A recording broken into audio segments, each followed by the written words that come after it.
ছোটবেলার খেলাগুলো অনেক মনে পড়ছে, তার জন্য আমি আজকে খেলতে বসেছিলাম। আর রাত বাজে 11টা, রিয়ন ঘুমিয়ে গিয়েছে। সারাক্ষণ রিয়ন আমাকে খেলতে দেয় না, তার জন্য এখন রিয়ন ঘুমিয়েছে, এখনই আমার খেলতে বসতে হলো। আর সামনে পরীক্ষা চলে আসছে, পরীক্ষার জন্য আমার পড়া বেশি। আর আব্বু দোকানে এখনো আসে নাই, আমি আব্বুর জন্য খাবার বানাচ্ছি। আর এখানে হলো ভাত দিয়েছি, ভাত, চাউল আর পানি এটা ধুয়ে আমি দিয়েছি।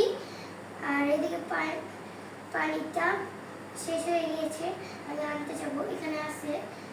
হ্যাঁ, আর এখন আমি ডিম পোস্ট করবো।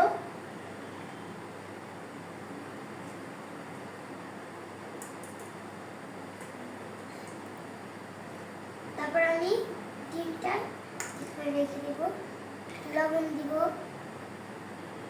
একটু লবণ দিলাম।